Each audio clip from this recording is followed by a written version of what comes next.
নাদিরা আসলে ২৬ বছর পর হত্যাকাণ্ডের ২৬ বছর পর এই আলোচিত হত্যার রায় হওয়ার কিন্তু আজকে কথা রয়েছে। আজকে দুপুর ১২টায় এই রায়ের কার্যক্রম আসলে রায় পড়ার কার্যক্রম হয়তো বা শুরু হবে। আমরা আসলে গণমাধ্যম কর্মীরা এখন দ্রুত বিচার ট্রাইব্যুনাল যে অরুণাভ চক্রবর্তীর যে আদালত সেটির সামনে আমরা কিন্তু অপেক্ষা করছি।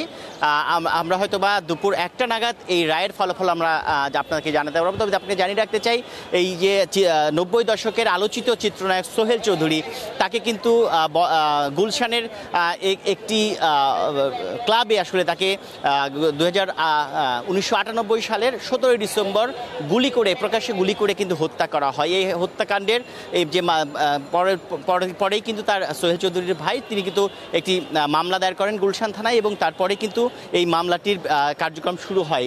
২০০১ সালে কিন্তু এই মামলাটির যে কার্যক্রম সেটি কিন্তু উচ্চ আদালতের নির্দেশে কিন্তু স্থগিত হয়ে যায়, এবং এরপর প্রায় ২০ বছর চলে গেছে, এবং ২০ বছর পরে কিন্তু এই মামলাটির কার্যক্রম আবার শুরু হয়। এবং এখন কিন্তু আসলে সাক্ষ্য নেওয়া এই বিষয়গুলো আমরা দেখেছি অতীতে বেশ কিছু তারিখে কিন্তু এগুলো হয়েছে, কিন্তু আজকে এই রায় দেওয়ার কথা রয়েছে। আমার পেছনে আপনি দেখতে পাচ্ছেন গণমাধ্যম কর্মীরা এই রায়ের আসলে কি হয় সেটির জন্য অপেক্ষা করছে, সেই বিষয়ে জানার জন্য। আপনাকে এর মধ্যে একটু জানিয়ে রাখতে চাই, চাঞ্চল্যকর এই হত্যা মামলায় ব্যবসায়ী আজিজ মোহাম্মদ ভাই, ট্রাম্পস ক্লাবের মালিক আফাকুল ইসলাম ওরফে বন্টি ইসলাম, সেলিম খান, হারুনুর রশিদ ওরফে লেদার লিটন, আদনান সিদ্দিকী পলাতক রয়েছেন।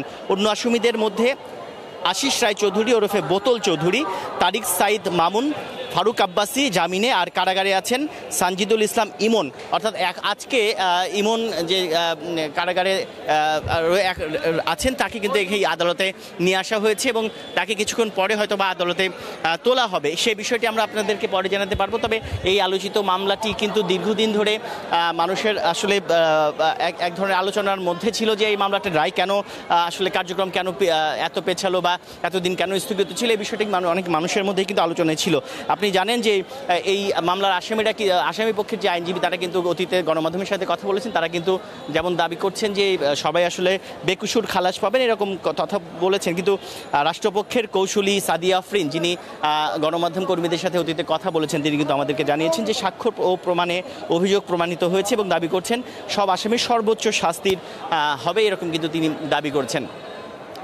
আরেকটি বিষয় আপনাকে জানাতে চাই নাদিরা, যে এই রায়কে কেন্দ্র করে কিন্তু এখানে আপনি আমার পেছনে দেখতে পাচ্ছেন যে আইনশৃঙ্খলা বাহিনীর সদস্যরা তারা কিন্তু এখানে এসেছেন।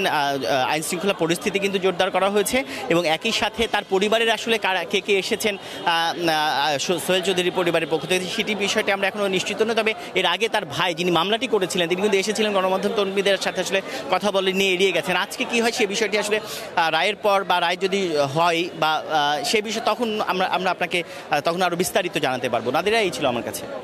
তানভীর, আপনাকে ধন্যবাদ।